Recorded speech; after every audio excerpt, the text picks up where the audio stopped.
bloque de Salud Hoy nos trasladamos a la Clínica San Fernando con la doctora Belén D'Alessandro.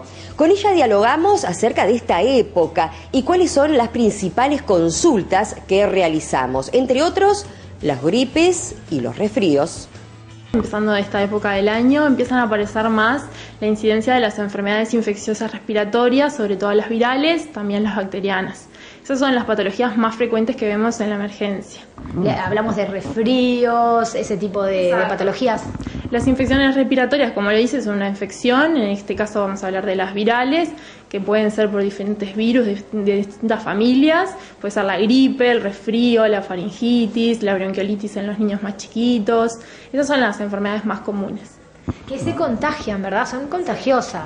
Esto es lo que tienen, estas patologías son muy contagiosas, por eso no es difícil ver que compañeros de trabajo, los compañeritos de escuela empiezan a contagiarse entre ellos.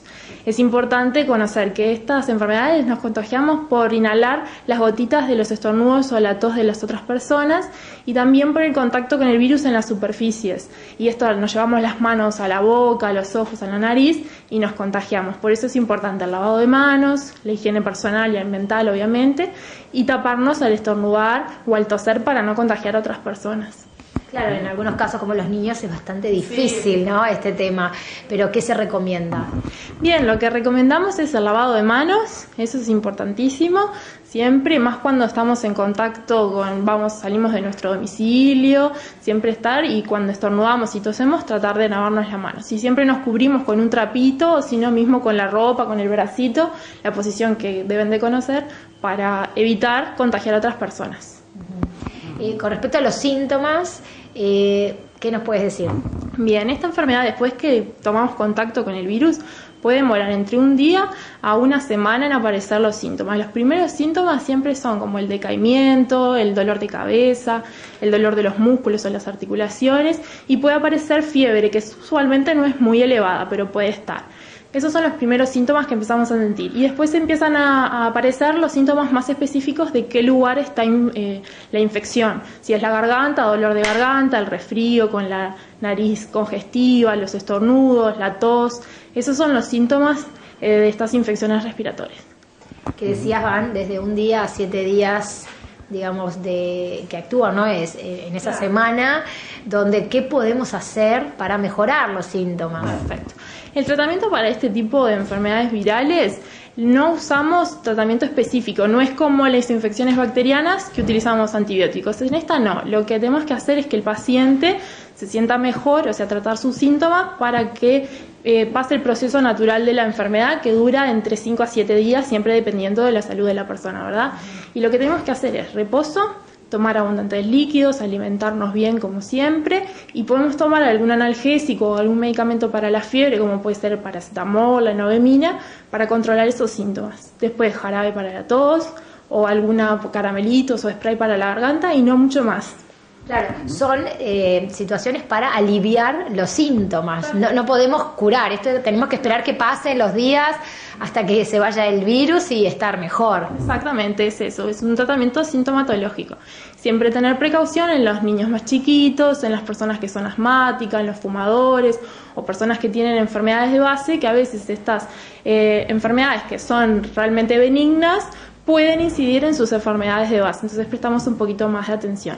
En caso de que noten que la fiebre permanece por muchos días y no se baja con los medicamentos, hay un dolor en el pecho que le corta la respiración, falta de aire, tos con mucha flema productiva, ahí sí consultamos precozmente para descartar otro tipo de patologías. O sea que si es un resfriado común, conviene quedarse en casa, tomar algún antigripal. ¿Sirven estos antigripales que se venden de forma libre en las farmacias? Sí, son útiles, se pueden utilizar, pero los componentes que tienen son básicamente para tratar los síntomas. Tienen un analgésico, a veces tienen cafeína, alguna vez un poquito de componente antialérgico, y son para eso. Claro, no es que uno lo toma antes como para prevenir. Uno dice, ay, me duele la cabeza por las dudas, que me venga la gripe y me tomo un antigripal. No hay preventivos, es para tratar los síntomas cuando ya estamos enfermos. Bien, estabas hablando de los niños, que es muy importante también, porque ellos a veces no saben, ¿no?, cómo transmitir que se sienten bien, no se sienten mal. ¿Qué consejos para las madres? Bien, en los niños siempre prestamos atención. Los motivos de consulta que tenemos que ir más rápido al médico es si notamos que hay una falta de aire evidente, que lo vemos cuando los músculos del tórax o del abdomen se empiezan a notar cómo se contraen, o el aleteo nasal, que tienen bastante falta de aire, ahí consultamos rápidamente. Pero los síntomas son más o menos similares a los adultos: la nariz congestiva, con moquitos, la tos, más o menos igual. Hay una diferencia entre lo que es un resfrío y lo que es una gripe, ¿verdad? ¿Cuál sería esta diferencia? ¿La fiebre quizás? Para tener un poco más claro. No, en realidad los síntomas generales son para cualquier impregnación viral. Lo que sí son virus distintos. Generalmente el resfrío se da por el rinovirus y la gripe por la influenza. Y generalmente asociamos más la gripe con esos síntomas más generales, claro, el decaimiento, la falta de comer, la falta de ganas de comer, son más esos síntomas.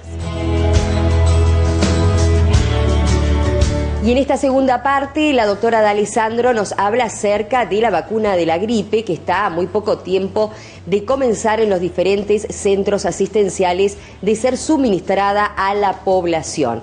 Habla de las ventajas y además consultamos sobre otras enfermedades típicas de esta época. Se estima más o menos que entre el 5 al 15% de la población presenta cuadros de infecciones virales y de la gripe, por eso siempre recomendamos la vacunación antigripal. En Uruguay utilizamos vacunas recomendadas por la Organización Mundial de la Salud, y en realidad la vacuna puede dársela a cualquier persona que no presente las contraindicaciones, que ahora te las nombro, pero especialmente le recomendamos a las embarazadas, a las mujeres que están transcurriendo los primeros 6 meses después del parto, a los niños entre 6 meses y 4 años, y después todas las personas mayores de 5 años que tengan alguna enfermedad de base, como los asmáticos moderados a severos, la enfermedad de POC, o sino también las enfermedades inmunológicas o los diabéticos. Esas personas se recomienda más. Y sin dudas las personas que trabajamos en la salud, tanto médicos, enfermeros, como los cuidadores o acompañantes de pacientes. O sea, estas personas que tú nombraste sí o sí se tienen que dar la vacuna antigripal. Sería lo mejor, lo más recomendado que se la den, y se da anualmente, ya que el virus puede ir modificándose, entonces por esto es importante hacer la vacunación anual. La vacuna se va modificando según las modificaciones que vemos presente en el virus de la gripe. ¿Qué pasa con el resto de la población, que en algunos casos dudan si darse la vacuna o no? Algunos por temas ideológicos, otros porque no confían. ¿Cuál es la sugerencia? La sugerencia es la vacunación, siempre es la vacunación, porque así hacemos una prevención de esta enfermedad que es tan común, y a veces podemos ayudar a que no hayan complicaciones severas. Siempre lo mejor es vacunarse. Además hacemos un apoyo entre la comunidad, cuantos más estemos vacunados mejor. Las contraindicaciones para la vacuna antigripal son los niños menores de 6 meses, las personas que saben que son alérgicas al huevo o a este tipo de vacunas, y además las personas que estén cursando un cuadro febril. Esas son las contraindicaciones. ¿Qué otras enfermedades o qué otras consultas reciben en esta época? Bien, otras consultas frecuentes son las infecciones respiratorias, pero esta vez bacterianas, que es como lo que dijimos antes, son infecciones del tracto respiratorio, pero dado por bacterias. Estas son, por ejemplo, la otitis media aguda, que es la infección del oído, la faringoamigdalitis, la infección de garganta, o las neumonias. Estas patologías tienen un tratamiento general parecido a lo de los virales: reposo, líquido, bien alimentados, y después el tratamiento sí, esta vez específico, antibióticos. Y lo que más queremos resaltar es que el tratamiento antibiótico siempre debe estar instaurado por un médico, un profesional médico, porque muchas veces vemos la automedicación con antibióticos en casos que tal vez no es necesario realizarlo, o con antibióticos que no son para esa patología.